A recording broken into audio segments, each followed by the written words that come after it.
fai no ko nga.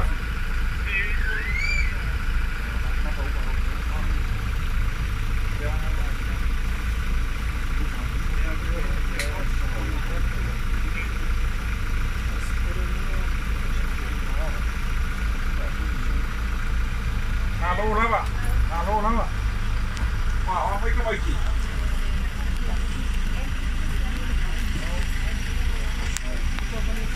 Wah, biar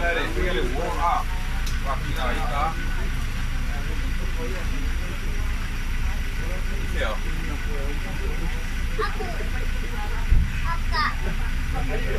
Jalan ngau mau jadi sih mana sih Di sini ngau dia, lagi dia ke baik. Malo si kau baik ko asi singa ma solo mai malo lama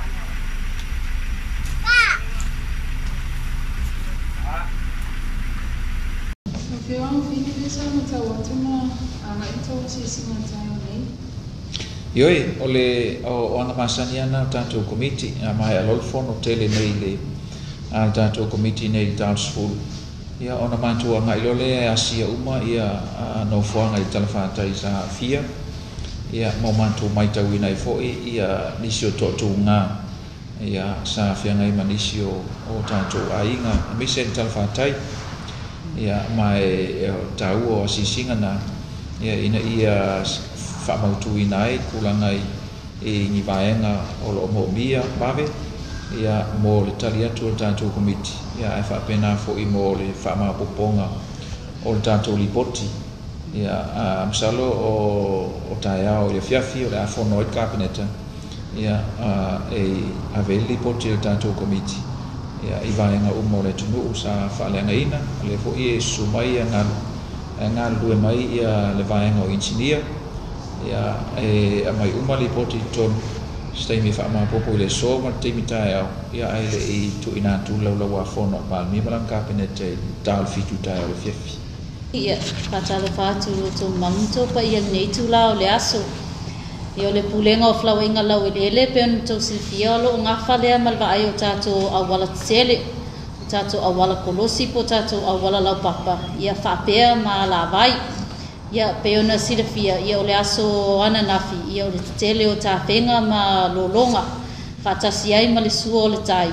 ia le asa ma fo ai ona tele ia lolo vai ai tutonu le tato taulanga ia ma o le telefeo nei ta penga ia sa amaya ia o ngala au mala pisi tele ia sa poloka ia tele o tato awala kolosi nei i polu ma savai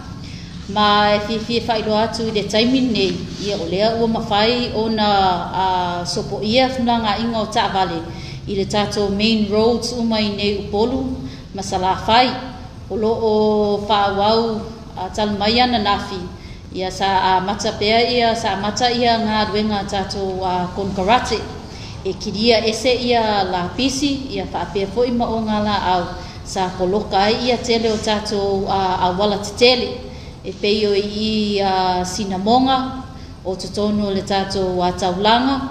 o i le tato awala kolosi leone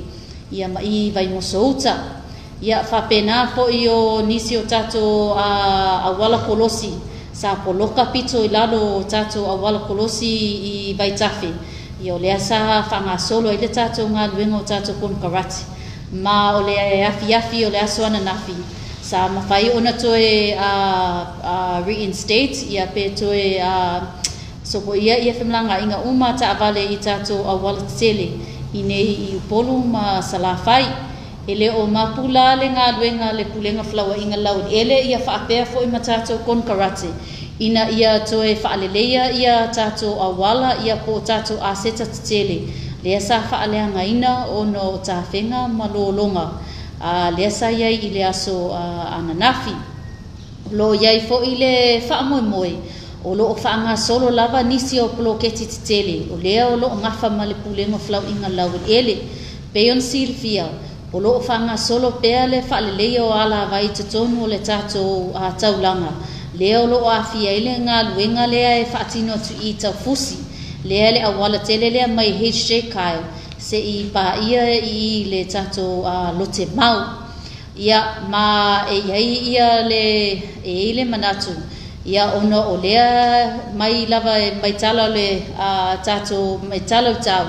ia ele mapu ia le timu mai lava le aso ngafua se pa ia le aso ananafi